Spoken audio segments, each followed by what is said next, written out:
ओम नारायणे नमः। श्री एकादशी माता की जय। एकादशी वाले दिन भगवान विष्णु के साथ एकादशी माता का भी पूजन किया जाता है।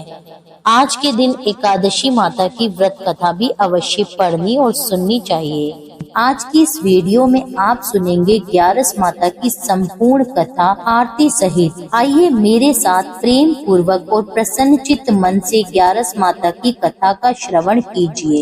एक समय में एक राज्य में एक राजा राज किया करता था। राजा बड़ा ही बुद्धिमान और बलशाली था। राजा हर समय अपनी प्रजा का भला करता था। प्रजा भी अपने राजा से बहुत प्रेम करती थी। राजा की 2 पुत्रियां थी। वे दोनों ही पुत्रियों से बहुत प्रेम किया करता था। राजा की छोटी पुत्री देखने में बहुत सुंदर और आकर्षित थी, परंतु राजा की बड़ी बेटी छोटी बेटी की तुलना में कम सुंदर थी। राजा की छोटी बेटी ग्यारस माता की पूजा करती थी और सभी लोग राजा की छोटी बेटी से बहुत प्रेम किया करते थे और उसकी बहुत प्रशंसा भी किया करते थे। इसी कारण राजा की बड़ी बेटी अपनी छोटी बहन से नफरत करती थी। राजा की दोनों बेटियां जब बड़ी हो गई, तब एक पड़ोस में रहने वाला राजकुमार राजा की बड़ी बेटी के लिए रिश्ता लेकर आया। परंतु जैसे ही उस राजकुमार की नजर राजा की छोटी बेटी पर पड़ी, तो वह राजकुमार राजा की छोटी बेटी पर मोहित हो गया और उससे पहली ही नजर में प्रेम कर बैठा। राजकुमार ने राजा की बड़ी बेटी के साथ विवाह करने से मना कर दिया और उसने राजा से कहा कि मैं आपकी छोटी पुत्री से विवाह करना चाहता हूँ। जिसके बाद राजा की बड़ी बेटी यह देखकर अपनी छोटी बहन पर बहुत क्रोधित हो गई और राजा की बड़ी बेटी अपनी छोटी बहन को अपना सबसे बड़ा शत्रु मानने लगी। राजा की बड़ी बेटी ने अपनी छोटी बहन से बदला लेने का निर्णय कर लिया, जिसके लिए उसने अपनी छोटी बहन को जान से मारने की योजना बनाई। राजा की बड़ी बेटी ने अपनी छोटी बहन को मारने के लिए सबसे पहले एक लड्डू में जहर मिलाकर उसे खाने के लिए अपनी बहन को दिया, लेकिन छोटी बहन द्वारा उस लड्डू को खाने के बाद भी छोटी बहन को कुछ भी नहीं हुआ। बड़ी बहन ये देखकर बहुत ही आश्चर्यचकित हो गई, लेकिन बड़ी बहन ने हार नहीं मानी और रात में जब वह छोटी बहन अपने कमरे में सो रही थी, तब एक मटके में सांप रखकर उसके कमरे में छोड़ दिया, लेकिन सांप भी छोटी बहन का कुछ भी नहीं बिगाड़ पाया। जिसके बाद बड़ी बहन ने अपनी छोटी बहन से कहा कि चलो हम लोग कुएं में से पानी भरकर लाते हैं। जिसके लिए वह अपनी छोटी बहन को पानी भरने के बहाने कुएं के पास ले गई और उसने अपनी छोटी बहन को कुएं में धक्का दे दिया, लेकिन छोटी बहन को तब भी कुछ नहीं हुआ, क्योंकि हर बार ग्यारस माता उसकी रक्षा कर रही थी और उधर बड़ी बहन अपने सारे प्रयासों में असफल हो रही थी, जिसके कारण वह और अधिक क्रोधित होती जा रही थी। अपनी छोटी बहन से जाकर उसने स्वयं ही पूछ लिया। उसने अपनी छोटी बहन से पूछा, तुमको पता है कि भगवान ने सबकी मृत्यु एक निश्चित समय पर लिखी हुई है और कैसे तुम्हारी मृत्यु होगी, क्या तुम जानती हो? तब छोटी बहन ने बड़ी बहन को बताया, हाँ मैं जानती हूँ मेरी मृत्यु कैसे होगी। छोटी बहन से यह सुनकर बड़ी बहन मन ही मन बहुत प्रसन्न हुई और उसने अपनी छोटी बहन से कहा कि तुम मुझे अपनी मृत्यु का राज बताओ। छोटी बहन ने अपनी बड़ी बहन से कहा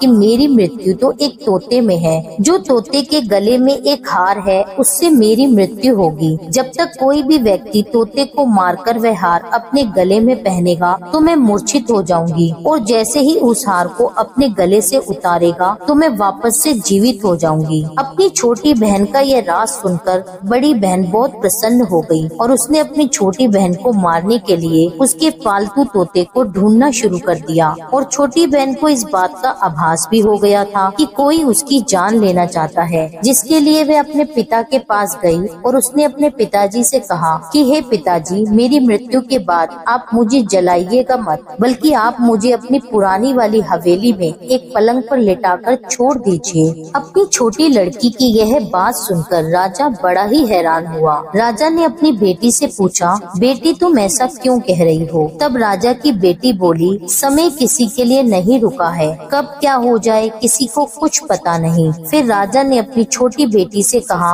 कि तुम ऐसी बातें क्यों कर रही हो? 2-3 दिन में तो तुम्हारा विवाह है। लेकिन उसने अपने पिताजी को ऐसा करने करने पर मजबूर कर लिया और उनसे वचन ले लिया। राजा ने भी अपनी छोटी बेटी की बात स्वीकार कर ली और 2-3 दिनों के बाद शादी का समय आया। तब राजकुमार बारात लेकर राजा के घर आया और राजकुमार और राजा की छोटी बेटी का विवाह होना आरंभ हुआ। जैसे ही राजा की छोटी बेटी राजकुमार के साथ फेरे लेना शुरू करती है तो उसकी बड़ी बहन अपनी छोटी बहन के कमरे में जाकर उसके तोते को पकड़ लेती है और उसको जान से मार देती है। तोते के गले में जो हार था उसको अपने गले में धारण कर लेती है। जैसे ही बड़ी बहन उस हार को अपने गले में धारण करती है तो उधर छोटी बहन 3.5 फेरे ही ले पाती है और वहीं पर बेहोश होकर गिर जाती है। जिसके बाद राजा ने बड़े बड़े हकीमों वैद्यों को बुलवाया, पर अपनी छोटी बेटी का इलाज करने के लिए राजा की बात सुनकर वैद्य ने छोटी बेटी को जब चेक किया तो राजा को बताया कि आपकी छोटी बेटी ना तो जीवित है और ना ही मृत है। मैं ऐसा पहली बार देख रहा हूँ। राजा ने सारे वैद्य हकीमों को यह बात बाहर बताने से मना कर दी और उनको कहा, अगर ये बात तुमने किसी को बाहर कही तो हम तुम्हें मृत्यु दंड दे देंगे। राजा ने अपनी छोटी बेटी को पुराने महल में जाकर एक पलंग पर लेटा दिया और वहाँ पर कुछ सैनिकों को तैनात कर दिया। राजा वापस अपने महल में लौट आया।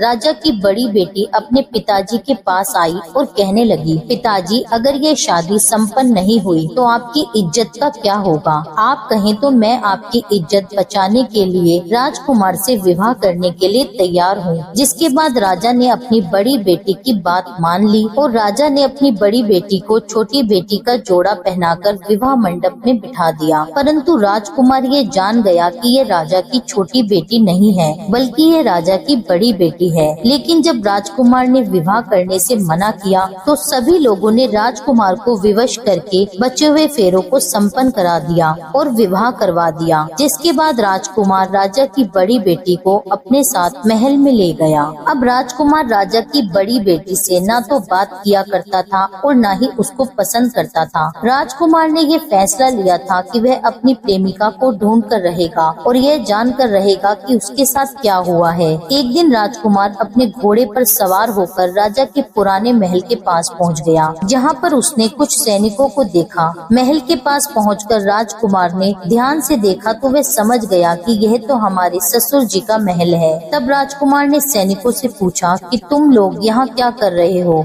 और इस महल के अंदर उस पलंग पर कौन लेटा है? जिसके बाद सैनिकों ने बताया कि यहाँ पर राजा की छोटी बेटी है। यह सुनकर राजकुमार बहुत ही प्रसन्न हुआ और वह तुरंत अपनी प्रेमिका के पास पहुँच गया और उसकी सेवा करने लगा। जैसे ही रात हुई तो राजा की छोटी बेटी उठकर खड़ी हो गई। राजकुमार ये देखकर बहुत खुश हो गया और उसने उससे पूछा कि तुम यहाँ क्या कर रही हो? तुम मेरे साथ मेरे महल में चलो। राजा की छोटी बेटी ने राजकुमार को सारी बातें बता दी कि मेरी जान एक तोते में बसी थी और मैंने यह बात सिर्फ अपनी बड़ी बहन को बताई थी और मैं जानती हूँ कि उसने ही मुझे मारने का प्रयास किया है। उसके पास एक हार है जिसको वह सुबह पहन लेती है और शाम में उतार देती है। जब तक वह हार सुबह के समय पहनी रहती है तब तक मैं मूर्छित रहती हूँ और जैसे ही वह हार को उतार देती है तो मैं जीवित हो जाती हूँ और जब तक मेरी बड़ी बहन के पास वह हार है तब तक मैं ऐसे ही जीवित और मूर्छित होती रहूंगी। अगर मेरी बड़ी बहन के पास जो हार है वह मेरे हाथ में लग जाए तो मैं हमेशा के लिए जीवित हो जाऊंगी। राजकुमार ने यह बात सुनकर राजा की छोटी बेटी के पास रहने का निश्चय कर लिया और उसने बचे हुए सारे फेरे उस पलंग में लेटी राजा की छोटी बेटी के साथ लिए और अपना विवाह उसके साथ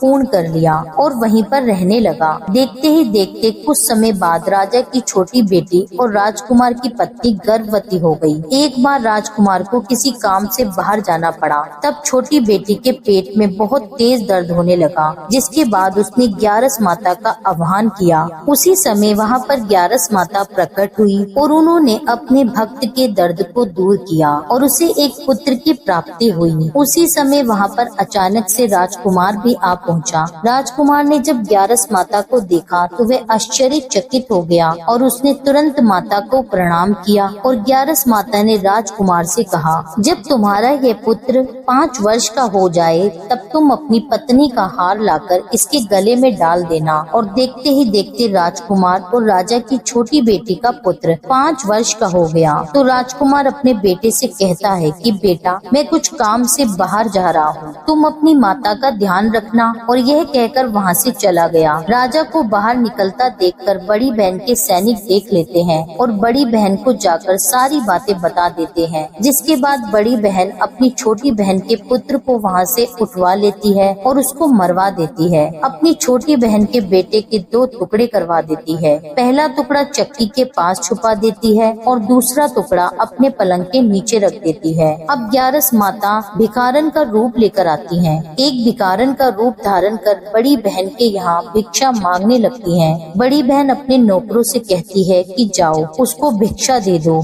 लेकिन जैसे ही नौकर ग्यारस माता को भिक्षा देने के लिए आते हैं तो माता उनसे भिक्षा लेने के लिए मना कर देती है और कहती है कि जाओ मैं तुम्हारी महारानी से ही भिक्षा लूंगी। जिसके बाद बड़ी बहन स्वयं भिक्षा देने के लिए माता के पास आती है। तब माता एक बिल्ली का रूप लेकर उसके कमरे में चली जाती है और वहाँ पर छोटी बेटी के पुत्र के 2 टुकड़ों को आपस में जोड़ देती है और उसे जीवित कर देती है। उसे वहाँ से ले जाती है। राजकुमार अपने पुत्र को लेकर अपनी पत्नी के पास जाता है और उससे कहता है कि तुम इसका ध्यान रखना। अगर तुम इस बच्चे का ध्यान अच्छे से रखोगी तो मैं तुमसे बात करूँगा। एक दिन राजकुमार अपने पुत्र से कहता है कि तुम मम्मी के गले का हार मांग लो। जिसके बाद राजकुमार का बेटा मम्मी के पास जाकर कहता है कि मम्मी मुझे तुम्हारा हार चाहिए। यह सुनकर पहले तो बड़ी बहन बहुत ही क्रोधित होती है। फिर उसको ये याद आता है कि राजकुमार ने कहा था अगर मैं इस बच्चे का ध्यान अच्छे से रखूंगी तो वह मुझसे बात करेंगे।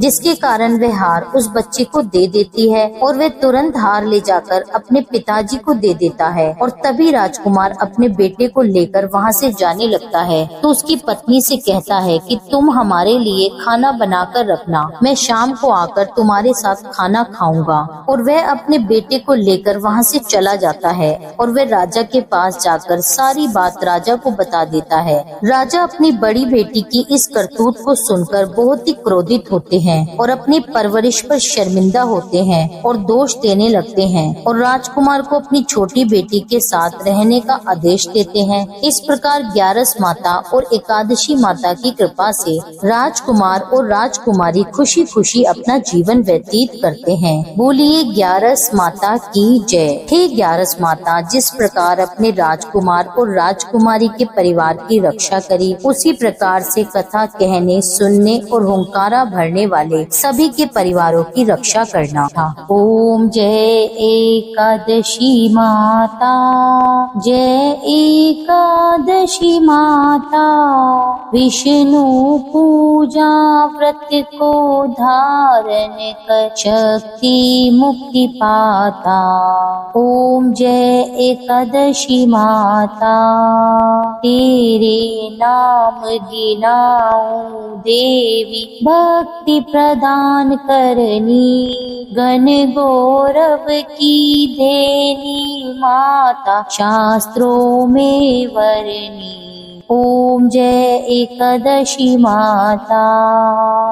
मार्गशीर्ष के कृष्ण पक्ष की उत्पन्ना, विश्व तारिणी जन्मी, शुक्ल पक्ष में हुई मोक्षदा, मोक्षदाता बन आई। ओम जय एकादशी माता। पोष के कृष्ण पक्ष की सफला नामक है, शुक्ल पक्ष में होए पुत्रदा, आनंद अधिक रहे। ओम जय एकादशी माता। नाम शटिलता माघ मास में कृष्ण पक्ष आवे, शुक्ल पक्ष में जया कहावे, विजय सदा पावे। ओम जय एकादशी माता। विद्या फागुन कृष्ण पक्ष में शुक्ला आमल की, पाप मोचनी कृष्ण पक्ष में चैत्र महाबली की। ओम जय एकादशी माता। चैत्र शुक्ल में नाम कामदा, धन देने वाली, नाम वरुथिनी कृष्ण पक्ष में वैशाख महावाली। ओम ओम जय एकादशी माता। शुक्ल पक्ष में होए मोहिनी अपरा ज्येष्ठ कृष्ण पक्षी, नाम निर्जला सब सुख करनी शुक्ल पक्ष रखी। ओम जय एकादशी माता। योगिनी नाम आषाढ़ में जानो कृष्ण पक्ष करनी, देवशयनी नाम कहायो शुक्ल पक्ष धरनी। ओम जय एकादशी माता। कामिका श्रावण मास में आवे कृष्ण पक्ष कहिए, श्रावण शुक्ला होए पवित्र आनंद से रहिए। ओम जय एकादशी माता। अजाभाद प्रद कृष्ण पक्ष की परवर्तनी शुक्ला, इंदिरा आश्विन कृष्ण पक्ष में व्रत से भव सागर निकला। ओम जय जय एकादशी माता। पंपकुशा है शुक्ल पक्ष में आप हरनहारी, रमा मास कार्तिक में आवे सुखदायक भारी। ओम जय जय एकादशी माता। देवोत्थानी शुक्ल पक्ष की दुख नाशक मैया, पावन मास में करू विनती पार करो नैया। ओम जय एकादशी माता। परमा कृष्ण पक्ष में होती जन मंगल करती, शुक्ल मास में होए पद्मिनी दुख दरिद्र हरणी। ओम जय एकादशी माता। जो कोई आरती एकादशी की भक्ति सहित गावे, जन गुरुदिता स्वर्ग का वासा निश्चय वह पावे। ओम जय एकादशी माता। यह थी एकादशी माता की संपूर्ण कथा और आरती सहित। उम्मीद करती हूँ यह वीडियो आपको पसंद आया होगा। कथा अच्छी लगी हो तो इसके लिए मेरे चैनल को सब्सक्राइब कर लीजिए। वीडियो को लाइक करके कमेंट में लिख दीजिए 11 माता की जय। मिलती हूँ आपसे एक अगली वीडियो में, तब तक के लिए जय श्री राधे।